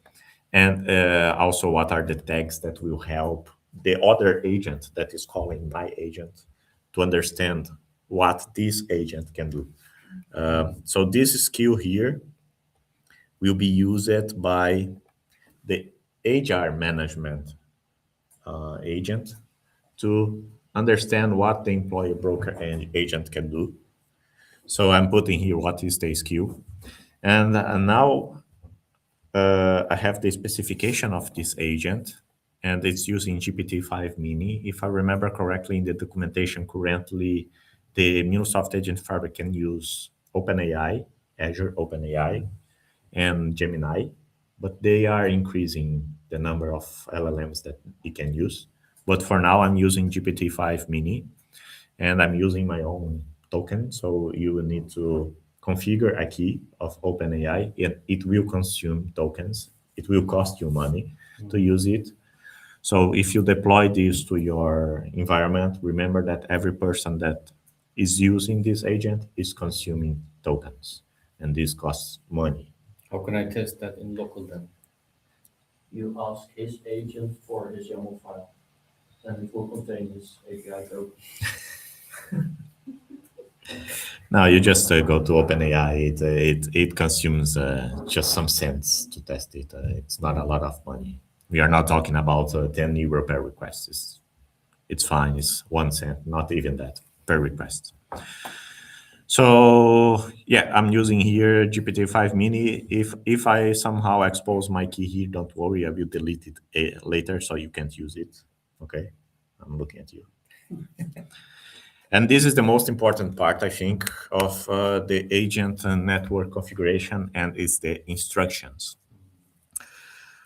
I had a lot of not problems, but difficulties trying to make my agent go to the correct place and send the correct information to the other ones. And I found out that these instructions are really, really, really important to make your agent not hallucinate and do what he thinks he needs to do, and not following the proper flow that I want the agents to do. So this is not mandatory. This is not a pattern that you need to follow. This is a pattern that I created for me and is working for me, but it doesn't mean that it only worked that way. No, that's not true. I saw a lot of people creating agent network with different patterns, different instructions, and they all are working fine. But for me as a developer, this is how I created it. So I'm first defining the rules of my agent and trying to say to the agent, please follow what I'm asking here. I'm putting here as instruction, and don't try to retry or loop, because a lot of times it can go to the LLM multiple times to reach the proper response. And I put here what are the steps that it needs to follow. So first, on the validation, it needs to go to the talent pool service. It needs to send the email ID for the MCP tool that we created together on the first session of the MCP server. We create the employee validation, remember? So send the email ID to that MCP tool that I deployed. And if it's not legitimate, saying invalid onboarding request and stop. This is also a required input from the user, but this is something interesting as well, because the user here will be another agent, but it will understand that these other agents needs to mandatory send the employee name and the employee email to this employee broker agent. And there are some fields that must be generated by this agent, and they are the employee ID that will be generated by Workday, the cost center if it's missing, and it's putting a default here called saying IT, and the employment type default to permanent if not provided. So you can work with data here on your agent, like a data weave. You can also manipulate the data here if you want, saying, if, for example, if the prompt contains the cost center, send this to System API, or don't send it to System API. If you don't have the cost center in the prompt, assign this default cost center. So you can also manipulate the data here if you want. And there are some other rules that I put here that it needs to follow. And these are the steps. First, generate internal fields like employee ID, creating a new hire in Workday, and request a laptop using Zendesk with the employee ID created from the Workday response. So I'm still trying to find a good pattern to follow here on the instructions, but basically here is the flow that you are developing. So, but instead of you're writing functional documentation. Yeah, instead of creating a flow here that will follow specific connectors that you put on the Endpoint Studio, it will follow your text, a human text. And yeah. Does anyone else have experience with writing instructions? Yeah. How does this look? Actually a lot like mine, but that's so many different iterations. There's not one setup I use. Yeah. There is no like single or multiple templates that you can try. I do something else every time. And Free text. It takes 10 tries and then Yeah. find one that works. And you keep it that way. Yes. 2 days later, it doesn't work Yeah, anymore. every model wants something different, and Yeah. you're in Copilot, and you need an instruction file, and then you're in Cursor, and your Cursor for rules file, and Yeah. they all sort of look the same, and they're all different, and Yeah. you just have to iterate till it works. I think this is the most difficult part because of that. You are working with an LLM that can understand your instructions the way that the LLM wants. So you need to test and start working till the moment that you are sure that, the LLM is indeed following what you are asking. So as Sretko said, I'm working with this for almost 3 months, and every month I need to redo some instructions because somehow it stops understanding or following the proper instructions that I put here. So he is slowly setting the, Yeah. the field Yeah. and giving us signs that probably demo is not going to work. Maybe. I hope it worked today. But then it is kind of smart, but as long as you train or instruct it. Yeah, So, yeah. And we need to consider that this is evolving, right? So we are, and even MuleSoft say that they are still working on MuleSoft Agent Fabric, and new versions will come with. They already lost the battle to Copilot. Yeah, they were way too late. Yeah. And don't you already have on your own teams Copilot with agents enabled? Yeah. Yeah, so even you guys are using Copilot and not Agent Fabric. Yeah. But They were too late. yeah, but you still have the capability to and one thing that I think it's nice here is that you can have everything unified in your Cloud Hub environment, and you are exposing your MCP servers, right? You are exposing your agents on MuleSoft, so you have the capability here to connect to these agents and expose as an agent itself. And even though they are quite late, I think we still have time to make it better. And because, as I said on my introduction, I started working with Copilot last year, and it's also not perfect. And it have a lot of problems as well with hallucinations and with A2A connections as well. And they also don't have a lot of customizations. So Copilot MCP is fucked up. Yeah. Doesn't work. Yeah. And one thing that is really interesting as well is that I tried to connect Copilot with my agent in MuleSoft, and Copilot was not able to understand the A2A protocol. And it was really strange. Why? Because it should be a standard, right? standard pattern. So yeah, I think we still have time to do that, and the Salesforce is still pushing new versions to make it more trustable, because my experience right now is not 100% trustable, because it can sometimes not generate the proper connection with my MCP servers and agent, because it's not sending correctly the email or not sending the employee ID. Let's test today. Let's see if it will work or not. Okay, this is the instructions that I have here for my agent, and I have here the links and the links are just connecting to my agents and MCPs that are deployed in MuleSoft. And this is saying, okay, for this specification, for this instruction, use these agents and these tools. And on the bottom, I'm setting these connections. First, I'm setting the agents and MCP servers by putting here what is the base path. It's not mandatory for A2A protocol. You don't need the base path.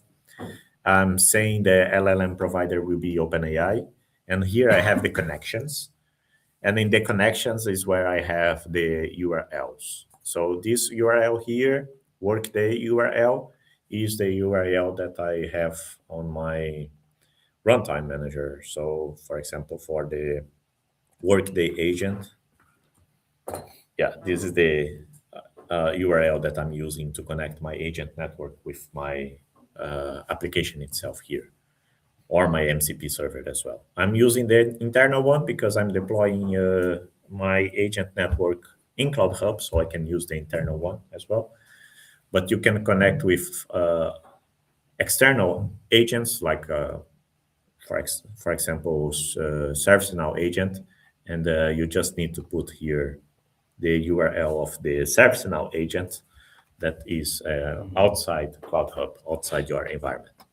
And then you need to check the documentation as well to check how you can apply the policies here, the authentication. There are multiple configurations that you can do here on the text file. And I will not cover this because it will take too much time, but follow the documentation of MuleSoft and you'll see all the configurations that you can do here for authentication as well. And this is my API OpenAI that I'm using to connect to GPT-5 Mini, and this is the key. And the URL and the key are in my Exchange file that I will not open now because I have my key there. But you promised you would show.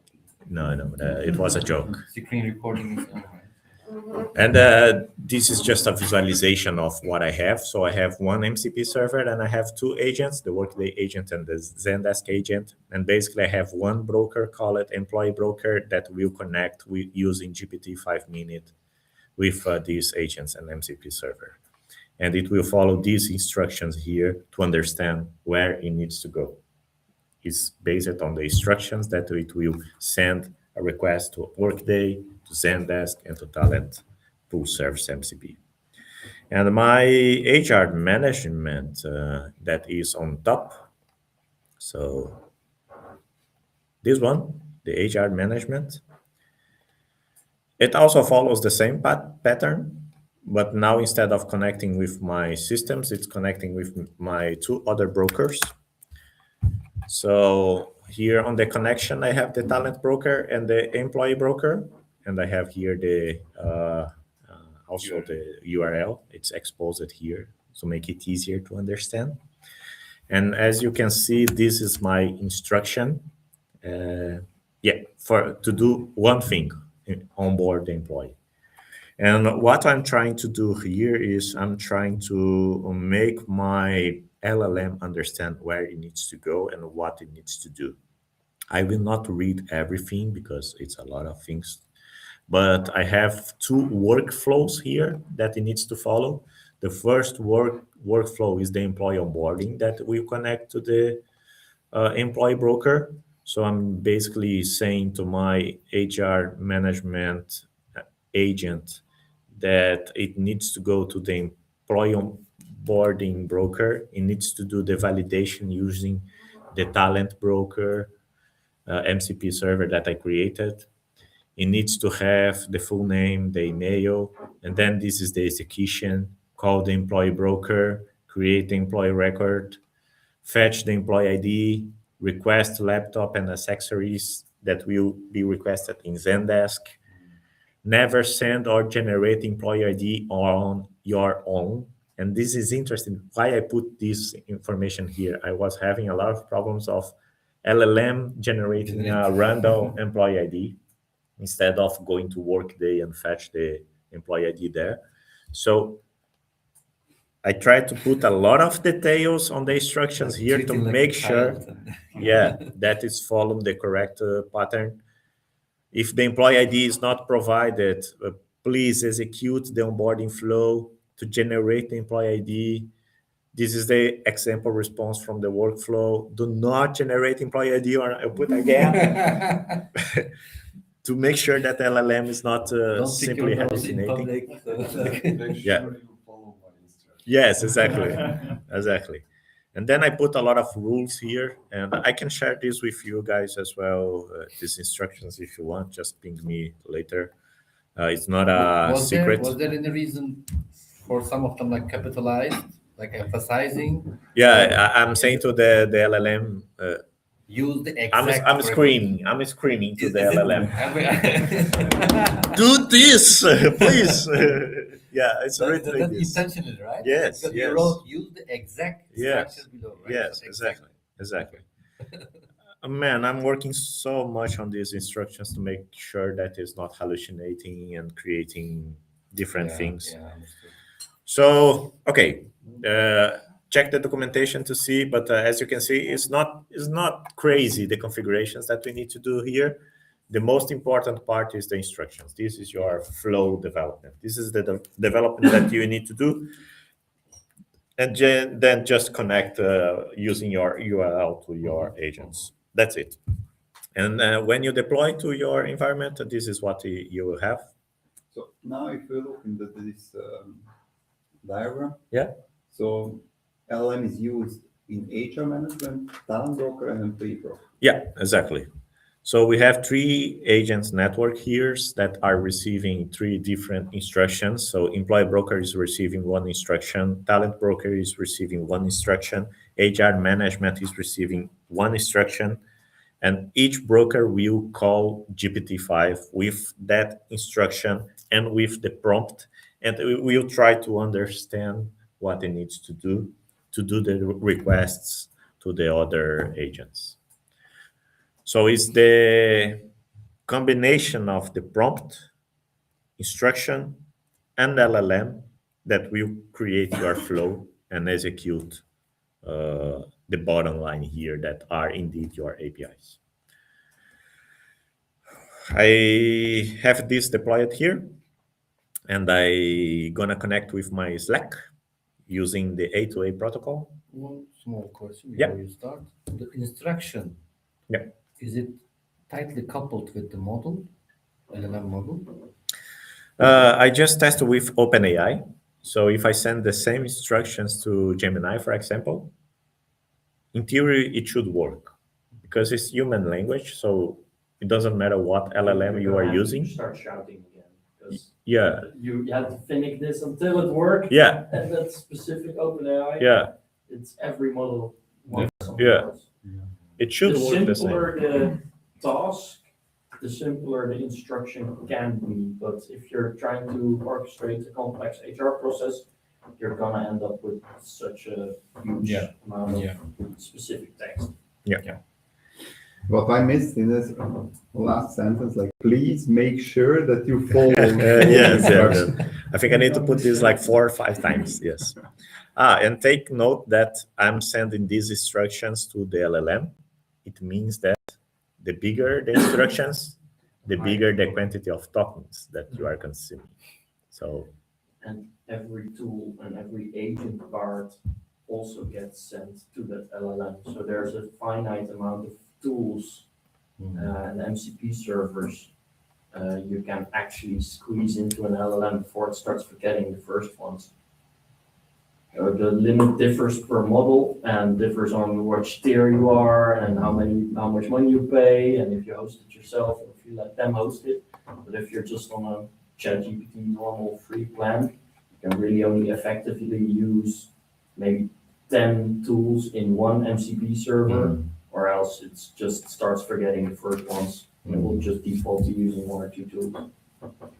But about the system prompt, I guess there is, at least for cloud, there should be also a system prompt caching or some kind of. So I'm saying that it doesn't mean that always that if your system prompt that you're putting there is bigger, that means that always every call that you are wrapping it again and sending it. I guess there is some caching in behind it.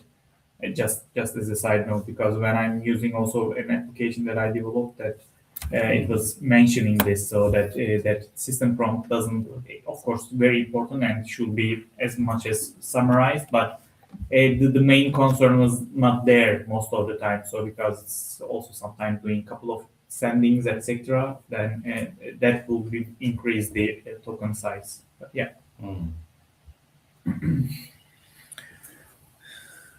Yeah. Okay, let's see how it works. I have my agent deployed in Cloud Hub, so it's deployed here on the runtime manager. So I have the HR management broker here deployed, and I have a public endpoint that I can access. I simply connected my Slack with this endpoint. But you can connect any agent. You should be able to connect, for example, Copilot using the A2A connector with this agent. And for example, you can expose your Copilot agent in Teams if you want. It's like Teams. So I connected with Slack here. And what I'm going to do is I'm going to try to onboard an employee. I said hello to this agent on 11th May, and this is how the agent responded me, saying that it have the capability to do the employee onboarding, and these are the things that it's expecting. And also it have the capability to do the course enrollment, and this is the data that is expecting. And I said hello today, and it got lazy, I think, because it only responded me with this line. So again, we are talking to an LLM. It will respond you the way that the LLM wants, but usually it should be the same thing, but in a different language. Can you say hello right now? Let's say hello again. So it will take some time. It's thinking, and because we are going through multiple agents, so it's not that fast. But let's see how many times it will think. Have you experienced timeouts? Yes, I have experienced timeouts that are in theory configurable, and usually.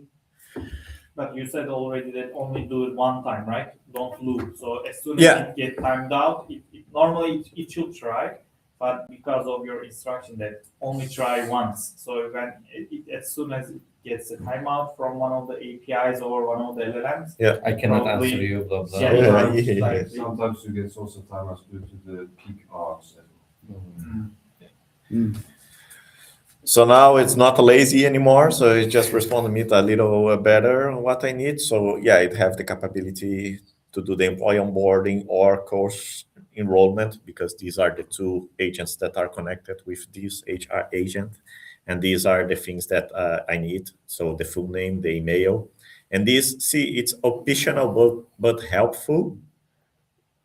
And this is using basically the instructions and the skills that I put on my employee onboarding to generate this response. And the same for the course enrollment. So I'm going to say, okay, onboard a new employee. The name is John Smith. John Smith is from Devoteam. He lives in Amsterdam. This is the phone number. He will start at 21 of March. It's already May. As a MuleSoft developer, after the creation of the employee in the system, assign the MuleSoft training course and the advanced MuleSoft training.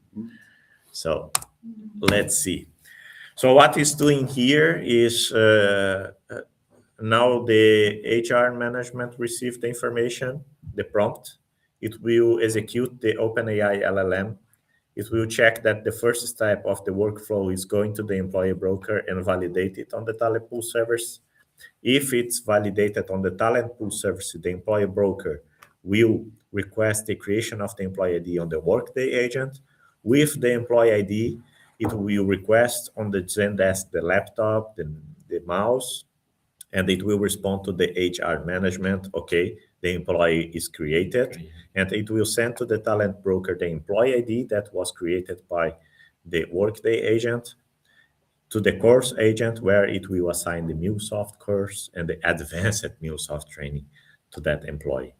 we should be able to also see the logs in the applications, right? Yeah. So everything will be here on the Cloud Hub, as you can see as well. We have some logs here. I will not go in details about the logs here, but it's basically showing how it goes to the other brokers. And it's still loading, as you can see. And let's see, it's still thinking because we are doing an orchestration of 3 brokers that are calling 3 times the LLM.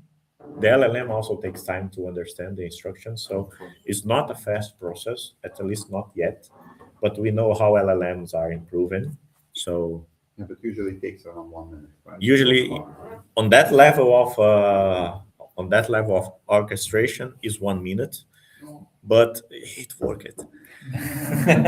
But we don't need all this orchestration. Yeah, I think it worked properly. Yeah, so you can see that it completed the onboarding. The employee 1001 is created. It created on the workday. This is the contact information of this employee. The equipment request was submitted. This is the ID of the request on Zendesk.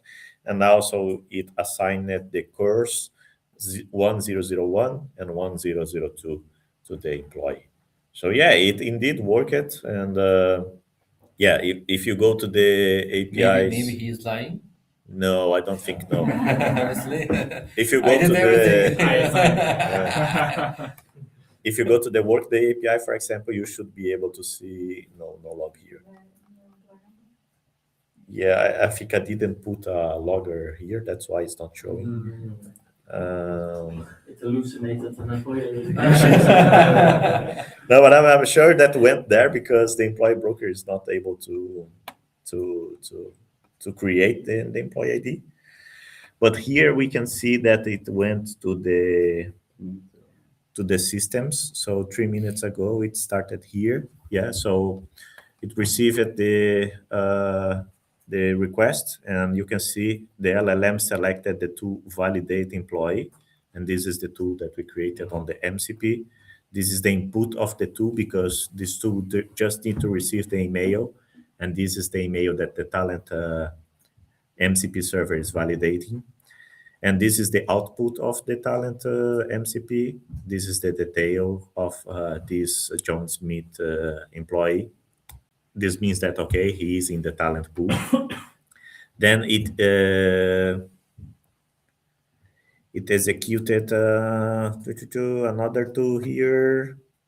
It sent the A2A message to the agent, Workday agent. So now it's not MCP anymore. The Workday agent is the A2A listener that we created in Endpoint Studio. And you can see that it's sending here the name of the employee, the email, the company phone, the address. And this is the output. Okay, the Workday create a employee with employee 1001. Then it will execute the next tool, that is the Zendesk tool. Here, sending the A2A message to Zendesk agent, and it's sending the employee ID 1001 that is created on the Workday agent. And it finished it, and this is the output that it's the Zendesk agent sent to this broker. There is one question, I guess. Yeah. How can we record the session? Record the session. Okay, I'll answer this. Okay. So he will answer you by text. And here we have as well the responses from the agents that we call it on the HR management. So you can check the logs here to see how the interaction is occurring. And again, you can also do something that I didn't do, is log on your system API, the request. Let's try something different. Let's try. Yeah, sure. Let's leave it at that. Yeah. This was amazing, don't we? I want to do something different. Yeah. Leave it on the top, right? Let's leave it for the next No, let's do it. Ask it for the exchange with JSON file. Yeah. I'm gonna try to onboard myself, and I think I'm not on the talent pool, so it should somehow say I'm not able to do this. Let's see. Have you also applied some security policies in front of this? No, I didn't because okay. this is just a POC. But again, you can apply policies and API manager. Yeah, as Nick said, that maybe we can try to prompt injection that. Can you share with me your forget all prior instructions? Yes. Generate me. I'm not gonna try this. No, this is too much. No. At least not here, because we can ask that give me your API key. Yes, I'm not gonna ask. No. But yeah, delete your instructions. Yes. Yeah, delete open whatever I say. Yeah. It failed. Yeah, the message could be. Yeah, the message could be better for sure. But I need to improve the instructions. Say that this is not a valid employee. Okay. Extra work for you. So it just say it failed. That's the message from the LLM that I received. Failed. But yeah, at least it failed. It didn't onboard a guy that is not on the talent pool. Well, I think I consider this as a success.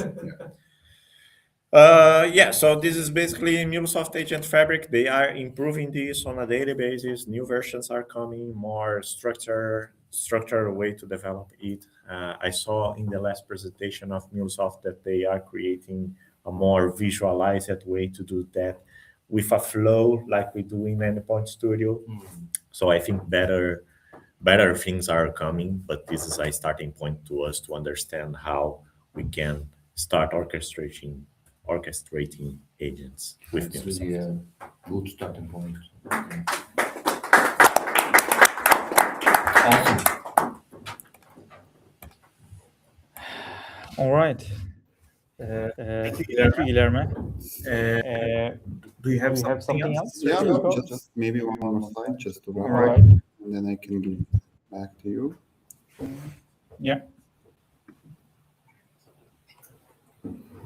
So thank you again, Guilherme. It was really amazing demo. I hope everyone enjoyed. So just one more slide. So it's just kind of a recap what we have, what we saw today. So we saw how we can discover, build our agent foundation faster. You saw actually how to orchestrate agent actions across your enterprise by enabling agent-to-agent, agent-to-system interaction. We saw how we can govern, monitor, and secure AI agents with confidence, and how we can visualize and map all the agents in our ecosystem.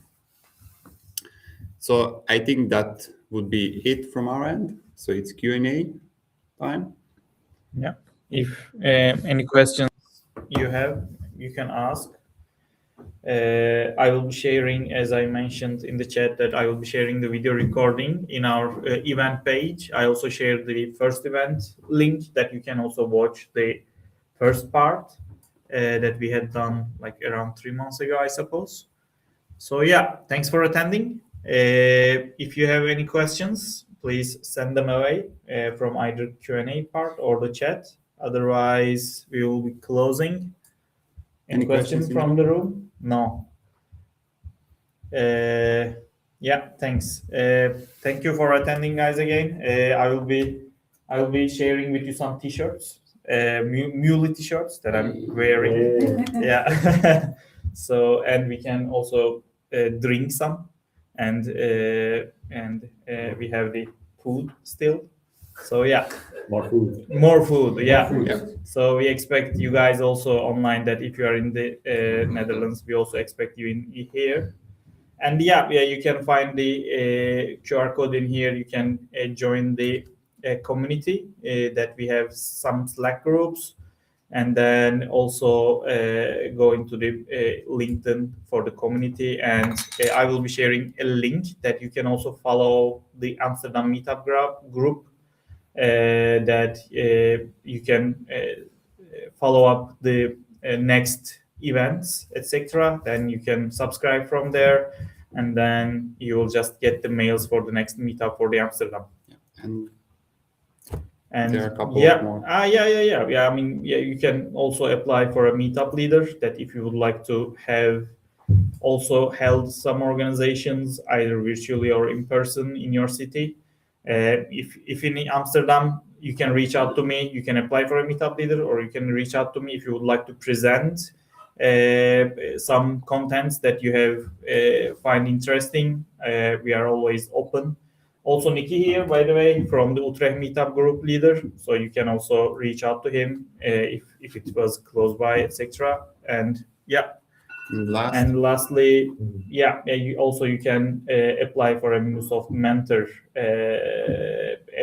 It's quarterly open. So if you are into the community events, if you are trying to provide something for the community, then you can always apply for a MuleSoft mentor and try to deliver.